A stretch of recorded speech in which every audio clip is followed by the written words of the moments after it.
Hello everyone. In this particular video, we're going to be talking about price controls. Price ceilings are legally set maximum prices, while price floors are going to be legally set price minimums. Both of these are price control tools.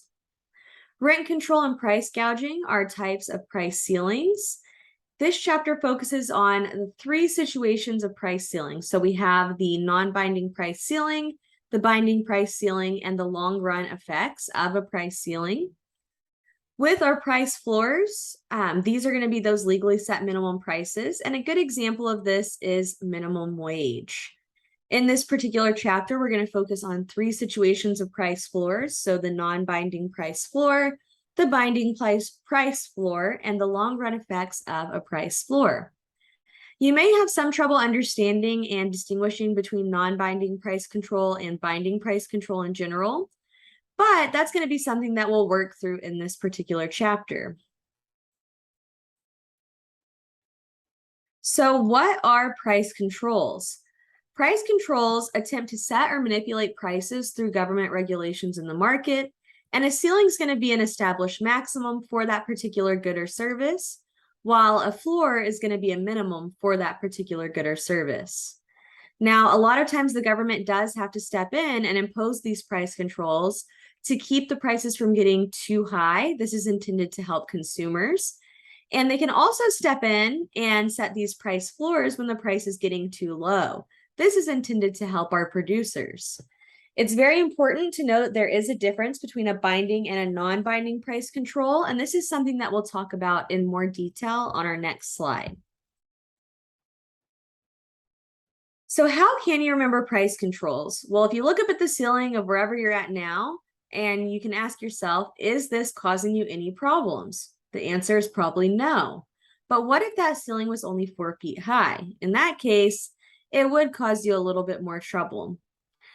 Now, because that ceiling has no problems where it's at now, this would be what's a non-binding.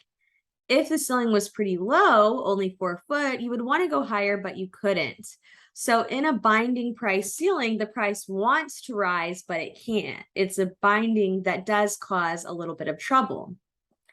Now, if we look down at the floor, we can ask the same question.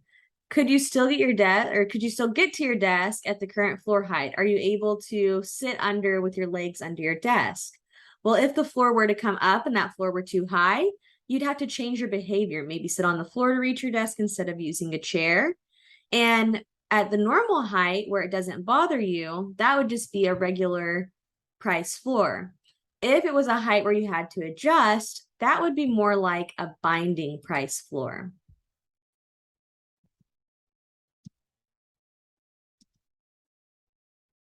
Now let's take a look at some price controls of the past and present. We have price controls in ancient Egypt and Greece, where the government set limits on what things could cost. In Egypt, controls led to farmer revolt and the collapse of the economy overall. And in Greece, the supply of grain virtually disappeared whenever these price controls were enacted. The Emergency Price Control Act, or the EPCA of 1943, was imposed to keep inflation in check, but some price controls remained, like rent control in New York. We have current proposals across the country to raise minimum wage today, and this would be a price floor. And the idea there is that it's supposed to help with our producers and our consumers, because consumers will have more money to put out into the economy, but it would create a burden for producers as they would have to accommodate this raise in the minimum wage. So when do price ceilings matter? Well, let's think of an experiment here.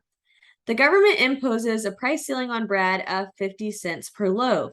That means that they're saying that the most that anyone can charge for a loaf of bread is 50 cents. We want to ask, what are some unintended consequences? So let's think about this for just a minute. The purpose of this is supposed to help low-income families to be able to afford more bread. But let's take a look at a table that talks about some potential unexplained or unintended consequences. So will there be more or less bread for sale? That's a question we're going to look at in just a moment, but we want to know, will the size of a typical loaf change? Manufacturers are going to try to maintain profits, so they'll likely reduce the size of each loaf, and in pictures, there will be no more giant loaves. When we beg the question of will there be more or less bread for sale, consumers will want to purchase more, but producers are going to manufacture less if there's a limit of 50 cents per loaf. That would result in a shortage or empty shelves. Expensive brands won't be profitable to produce, so a lot of these specific or fancier breads would disappear, and we would be left with more of a generic or cheaper version. The opportunity cost of finding bread will rise. You'll spend a lot more resources looking for bread in different stores and waiting in line because bread lines would become the norm if it were only 50 cents for a loaf of bread. Since bread becomes hard to find and people need it, there would be a black market for bread. Kind of silly to think about, but true. Black market bread dealers would reduce the shortage and likely sell at prices above that government-imposed ceiling of 50 cents per loaf. Now, 3 different situations to consider. We have a non-binding price ceiling, a binding price ceiling, and then the long-run effects of a price ceiling. And we're going to take a look at graphs on the next 3 slides that will exemplify these situations for us. So first up, we have that non-binding price ceiling. Without the price ceiling, the equilibrium price is $1 and the equilibrium quantity is just below point E on the graph. In this example, we're saying that the government imposes a price ceiling of $2 per loaf. So that's the most that can be charged for a loaf of bread. Any price that's less than $2 per loaf is now illegal. So the price ceiling of $2, it's saying that we're going to need to go ahead and charge greater than $2. I'm sorry, any price less than $2 is legal. I apologize, I got a little mixed up there.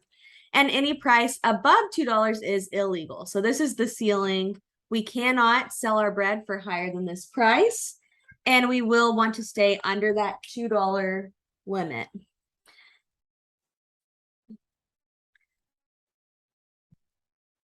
With this graph, we're looking at a binding price ceiling. So on the previous graph, if we look at everything all filled in, we're not really going to be affected by this because that equilibrium price falls lower than our overall or our typical price. We sell bread for $1, a $2 price ceiling doesn't really matter. But in this example, we're going to look at a binding price ceiling. So in this example, we're saying that the government says you cannot sell bread for anything more than 50 cents per loaf. Everything that's in the red now is illegal, and everything below the green is considered legal. In this case, we will have to adjust because our equilibrium price is a lot higher than what that new law dictates. Demand will rise, but supply will fall, and we'll end up with a shortage. So there will be a black market for bread where they'll charge these high prices, and people will be willing to pay those high prices on the black market because of that binding price ceiling. Now, this figure is going to look at the effect of price ceilings in the long run. Without the price ceiling, our equilibrium price is $1 and QE is our equilibrium quantity. Since we're considering the long run, the demand and supply curves are more elastic. And that's just because we have a lot more time to adjust. Bakers will respond in the long run by producing less bread and making products that are not subject to price controls, while in the long run, consumers will attempt to take advantage of the price ceiling by changing their eating habits to consume more bread. So this first click shows our price ceiling, and it highlights the illegal and legal prices. This next click shows our new quantity supplied and quantity demanded, so our shortage is expanding in the long run. Then we have our black market price. So the black market prices in the long run will be lower than they were in the short run because consumers have now had time to adjust their expectations and to find some alternatives. Here, I'm just going to go ahead and give you this one. We want to know what's the effect of a non-binding price ceiling. Well, there will be no effect. And that's like in our first example where that ceiling was so high that it didn't really change what we were working on. In the event of a binding price ceiling, one function that a black market serves is to reduce the shortage caused by the price ceiling. So you definitely want to write that one down as well.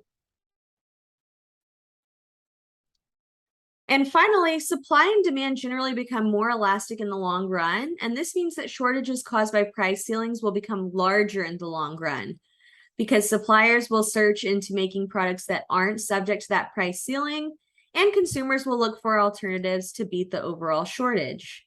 That's going to be where we wrap up this video, but you can head back over to Blackboard to watch the video on price ceilings and gouging. Thank you.